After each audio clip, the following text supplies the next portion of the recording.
envoie de troupes occidentales au sol. Quelle est votre réaction, Robert Ménard? Mais il a raison. Il a raison. Vous vous rappelez, au début, il y a 2 ans, il fallait envoyer que des armes défensives. Maintenant, tout ça, c'est passé à la poubelle. On comprend bien que la guerre, ça se passe, oui, en Ukraine, mais ça se passe aussi en Russie aujourd'hui. Bien sûr qu'il faut les aider. Et il a raison de le dire maintenant. Alors qu'on a de plus en plus de doutes, les rapports de force, il n'est pas aussi évident que ça entre la Russie et l'Ukraine. Les difficultés ukrainiennes, on les mesure, c'est pas un gros succès, le moins qu'on puisse dire. La dernière tentative d'offensive l'été dernier, il a raison de dire que cette guerre, on ne peut pas la perdre. On ne peut pas la perdre. C'est pas, allez, si on la perd, tant pis, on passe à autre chose. On ne peut pas passer à autre chose. Ceux qui disent le contraire oublient dans la même phrase ce qu'est M. Poutine. Au point d'envoyer des soldats au sol.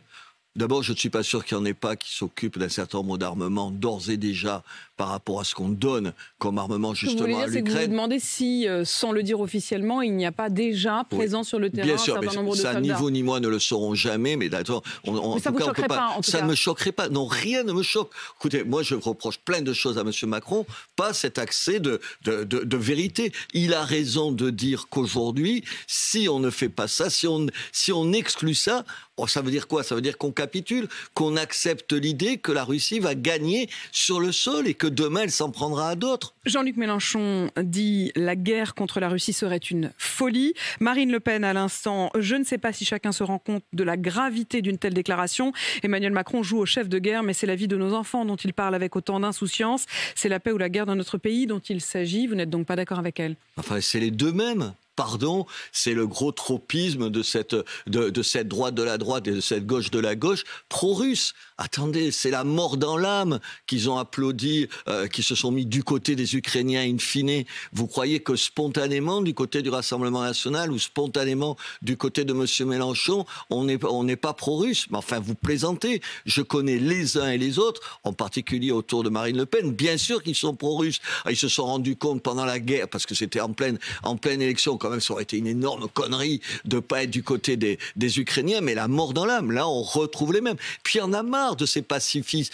Les pacifistes, historiquement, c'est des capitulars. Une fois de plus, ils le sont. Au fond, ils ont une espèce de nostalgie par rapport à un régime russe autoritaire, vous savez, qui fait la loi et tout ça. C'est ce qu'ils sont. C'est fondamentalement ce qu'ils sont. Et moi, ça m'inquiète. Ça m'inquiète d'imaginer demain que des gens qui disent ça puissent être au pouvoir. Vous êtes sûr, vous, si Marine Le Pen, elle avait été chef de l'État quand la Russie a envahi l'Ukraine, qu'elle aurait choisi l'Ukraine? Vous êtes sûr de ça? Moi, j'en suis pas sûr. Ce que vous dites à l'instant, Robert Ménard, c'est que ça vous inquiéterait que Marine Le Pen accède au pouvoir. C'est une de mes inquiétudes sur l'élection de Marine Le Pen, c'est évidemment sur la politique étrangère. Moi, je lui trouve des qualités sur l'immigration. Elle a dit avant tout le monde ce que disent aujourd'hui même les Républicains, ils n'osaient pas le dire il y a 5 ans. Vous étiez un facho si vous le disiez. Sur les problèmes de sécurité, pareil. Mais sur la politique étrangère, mais vous vous rendez compte, ils reviennent à leur naturel. Et leur naturel, c'est d'être pro-russe. Ce que vous êtes en train de dire, c'est que effectivement, le naturel revient au galop, qu'ils sont pro-russes, qu'ils ont une nostalgie, dites-vous, et vous trouvez ça extrêmement inquiétant. Enfin, Marine Le Pen, elle prétend pas juste être première ministre, elle prétend être celle qui, un jour, décidera de la destinée étrangère, internationale de la France. Et ça, vous dites stop, vous vous battrez contre? Et je me battrai contre. Ou elle change là-dessus, mais elle a changé sur d'autres choses, réellement. Moi, je me rappelle en 2017, ce qu'elle disait, vous vous en souvenez, comme moi, ce qu'elle disait, il fallait sortir de l'euro, sortir de l'Europe, je sais pas, il fallait sortir et détester Bruxelles. Détester Bruxelles, t'as le droit. Le reste, ça me semble problème. Elle a changé, il faut qu'elle change. Et malheureusement, je pensais peut-être un peu naïvement que ça lui avait servi de leçon ce qui s'est passé avec, il y a 2 ans, l'invasion de l'Ukraine pour la Russie. Quand je les entends, je me dis, au fond, même combat.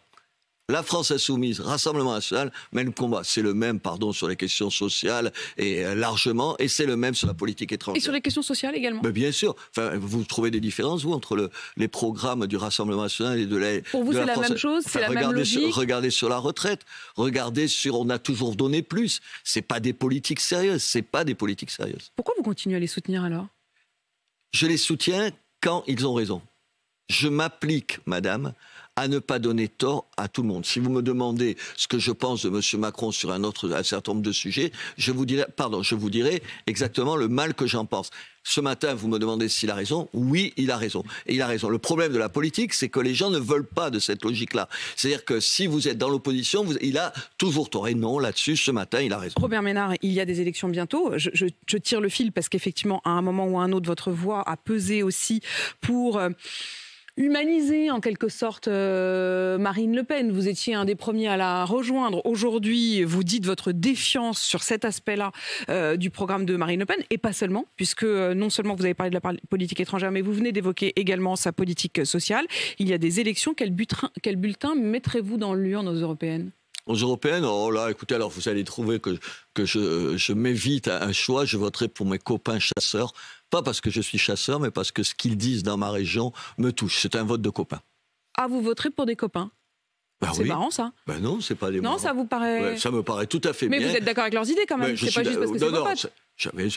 Vous ne prenez pas pour un imbécile, c'est pas parce qu'ils sont mes copains. Il y a plein de gens qui sont mes copains. C'est vous qui me donnez comme premier argument. D'accord. Non, c'est des copains qui défendent la ruralité, qui défendent cette France que j'aime, cette France que je représente. Vous savez, madame, il y a 40% des Français qui vivent dans des villes de moins de 25 000 habitants. Cette France-là, elle n'est jamais défendue. Cette France qui aime tout ce qui fait le quotidien. Jordan Bardella prétend les défendre et dire être le candidat de la France des oubliés.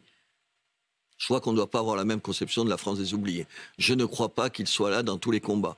Quand moi je me bats, je me retrouve dans un certain nombre de manifestations, c'est pas simplement parce qu'on en parle à la télévision, c'est parce que ce sont mes copains, les gens que je défends, les gens qui vivent à côté de moi et les gens avec qui je vais me retrouver. Ce que vous êtes en train de dire, Robert Ménard, c'est que si Jordan Bardella s'est précipité dans les fermes des agriculteurs, c'est uniquement parce qu'on les voyait à la télévision. Un petit peu. Bon, écoutez, je connais les représentants de la viticulture du Rassemblement national, je ne les vois jamais. Je ne les vois jamais. Je ne vais pas citer tel ou tel nom, c'est juste ça la réalité. Quand je vois Jordan Bardella changer d'avis du jour au lendemain sur la question du revenu minimum, il faut juste faire attention. Alors tu rencontres un jour des paysans qui te disent c'est bien le revenu minimum, t'es pour. Le lendemain, tu rencontres des responsables d'un certain nombre d'organisations paysannes qui te disent le contraire. Tu changes d'avis. C'est pas sérieux tout ça. C'est pas sérieux. C'est peut-être la méconnaissance de ces dossiers-là. C'est aussi simple que ça.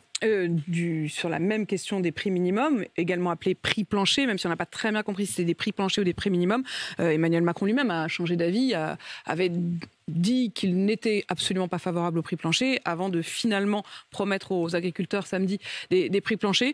Vous, là-dedans, vous dites quoi ? Attendez, vous me posez une question sur M. Bardella, je vous réponds. Vous me posez une question vous m'avez parlé sur les prix planchers, je vous pose aussi une question sur les prix planchers. Changements de pied, les changements de pied, vous avez raison, les changements de pied de monsieur Macron, il y en a tellement, on pourrait en faire une liste, ce serait une liste à la Prévert de ces changements de pied continuels. Moi, ce que j'en pense, je l'ai déjà dit, un certain nombre des gens que je connais dans la viticulture, ils sont favorables. En même temps, j'ai entendu un certain nombre... Moi, je ne suis pas un spécialiste de ces questions-là, donc je fais très attention à ce que je dis là-dessus. J'ai vu qu'un certain nombre de responsables viticoles ou agricoles me disent « Oui, mais attention, tu fais gaffe à ce que tu dis, parce que demain, ça pourrait devenir pas des planchers, mais ça serait le prix moyen et tout ça. Qu'est-ce qu'on va faire par rapport à la concurrence si les Espagnols, dans le vin, ils sont moins chers? Est-ce que ça ne peut pas nous jouer des mauvais tours? Je ne sais pas. Je pose la question, je leur fais confiance. Mais je ne change pas d'avis toutes les 5 minutes.